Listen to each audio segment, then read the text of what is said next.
How would Joe Biden handle China as president? Would he be tough on the Chinese Communist Party? Or would there be a U.S.-China reset?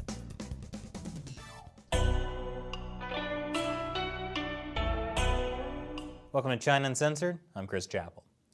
Over the past few years, standing up to China has become a bipartisan issue.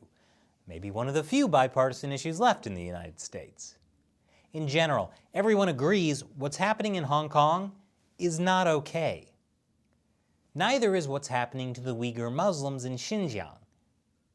And of course, that whole coronavirus cover-up hasn't done wonders for the Chinese Communist Party's image. Nevertheless, despite a clear record of abuses by the Communist Party, there are still people in America who would like to see U.S.-China relations reset to what they were before the Trump administration. For example, Wall Street. Wall Street was not too happy that Trump wants to delist Chinese companies from the U.S. stock market, even though he's doing it because those companies aren't following U.S. laws. And then there's big tech companies like Apple. Apple is lobbying to change a bill aimed at stopping forced labor in China.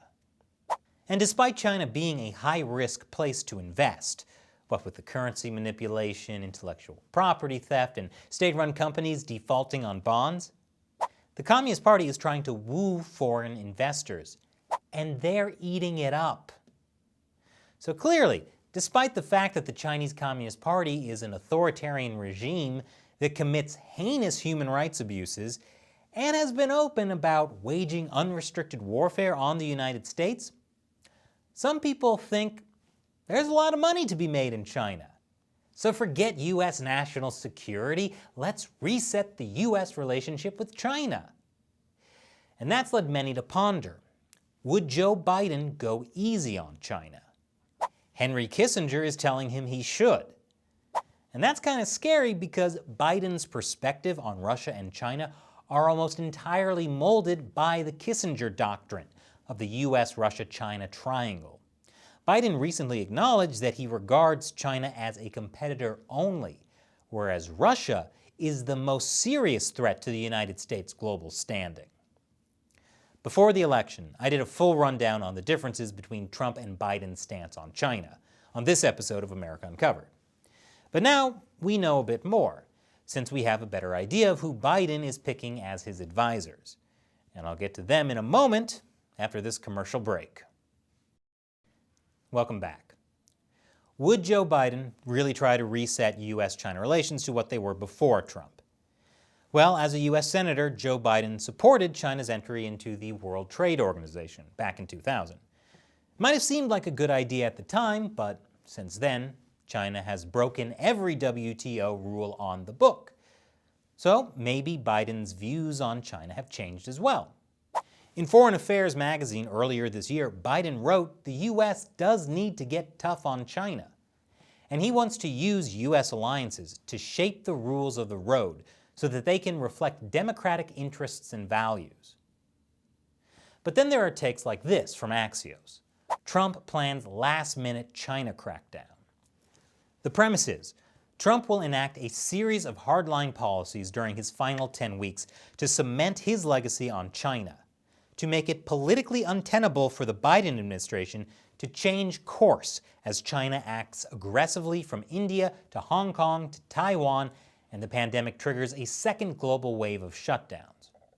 Which implies Biden wants to undo Trump's China policies. So will Biden try to take things back to where they were during the Obama administration? Chinese reports have acknowledged that back-channel contacts are going on with Biden's circle. China's decision to extend congratulations to Biden suggested that it wanted to send a signal to the president-elect to unfreeze the ties despite current setbacks. He Weiwen, a former senior Chinese trade official, said Biden would not care what kind of building blocks Trump has put for him. He could blow them down. Obviously, the Chinese Communist Party would prefer that. Then there's the concerns that Biden and his family may be compromised. Evidence of the interests between the family of presidential candidate Joe Biden and the Chinese Communist Party continues to mount.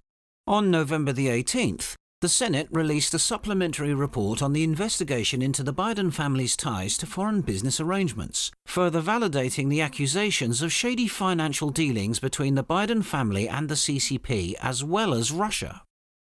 It's hard to say exactly what Biden himself is thinking when it comes to China. But right now, perhaps the best measure we have as to how a Biden administration would handle China is what his advisors say about it. Let's start with Jake Sullivan, Biden's pick for National Security Advisor.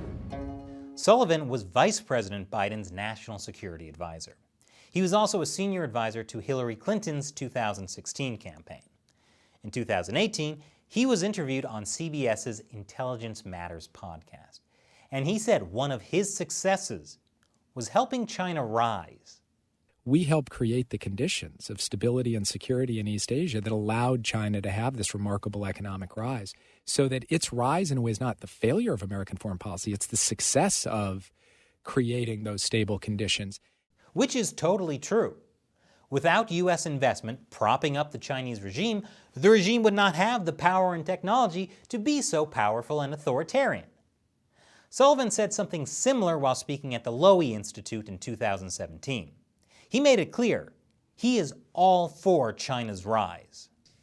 We need to strike a middle course, one that encourages China's rise in a manner consistent with an open, fair, rules-based regional order. Right now is the time we should be doubling down on our allies, making our alliances more dynamic to face the threats and challenges of the 21st century. And let me be clear, that's not about containing China. It's about reinforcing the very foundation of regional stability that has, among other things, facilitated China's remarkable rise. So I think that the Europeans do have to think very hard about taking a larger role in a project that the United States has been engaged in for some time, which is doing everything we can to both facilitate and encourage China's economic rise and to support it. Because a thriving China is good for Europe, it's good for the United States, it's good for Asia. Yes, it's been so good for everyone. The fundamental problem with this is that Sullivan is conflating China and the Chinese Communist Party. Talking about the rise of China is not like talking about the rise of a free country, like Canada. The rise of China means more money for many Chinese people, sure, but it also means the strengthening of a totalitarian regime that puts dissidents in labor camps and harvests their organs. Not to mention one that has an aggressive strategy to undermine democracy and freedom worldwide. I'd much rather see the rise of Canada, where they apologize to their minorities for historical abuses, and the worst human rights abuse is poutine. Then there's Kurt Campbell, another Biden advisor. Campbell was the Assistant Secretary of State during the Obama administration. I bring him up next because he and Sullivan penned this piece in Foreign Affairs. They criticized the concept of strategic competition with China. What exactly is the United States competing for? And what might a plausible desired outcome of this competition look like? A failure to connect competitive means to clear ends will allow U.S. policy to drift toward competition for competition's sake, and then fall into a dangerous cycle of confrontation. Well, in my view, it's actually pretty clear what the competition is about.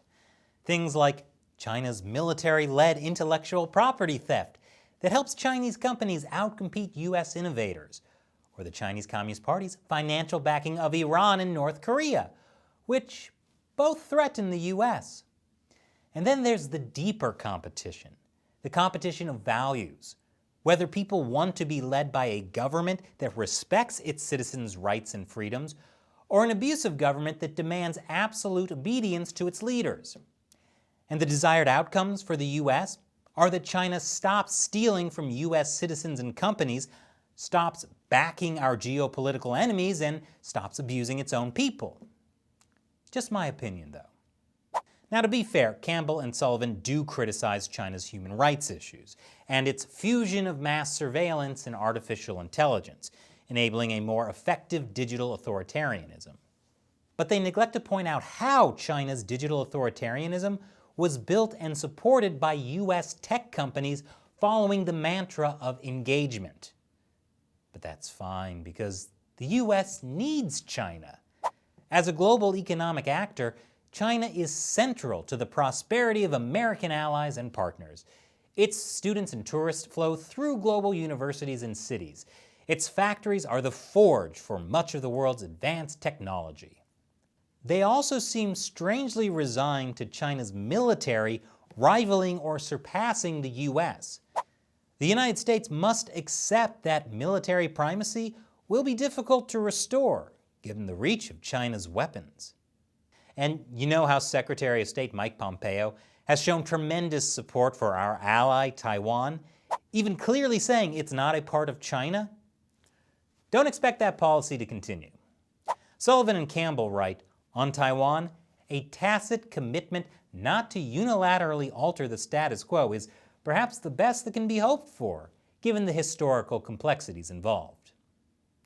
I wonder what happens when the status quo is altered by a Chinese invasion of Taiwan, which, by the way, the Chinese leadership is telling us they are going to do.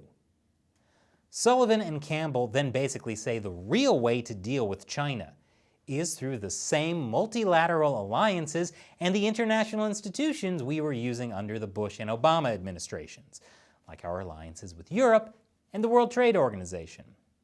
Now sure, that strategy wasn't successful in the past, but maybe this time it'll be different for some reason. Campbell has vastly miscalculated on China before.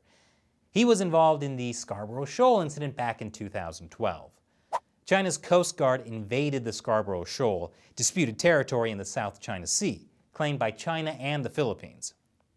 Campbell led a team of diplomats that worked out a deal where both Chinese and Filipino forces agreed to withdraw.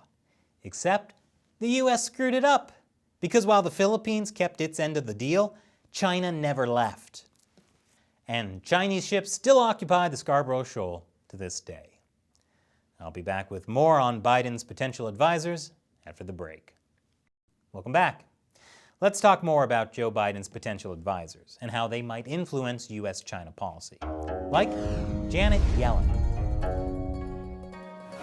Yellen is Biden's pick for Treasury Secretary. She's also the former chair of the Federal Reserve. As Treasury Secretary, she would have a big influence on trade. Yellen has been a vocal critic of the trade war. And by the trade war, Yellen means Trump's trade war, whereas the Trump administration sees it as the U.S. response to the pre-existing trade war that China launched on the U.S. decades ago.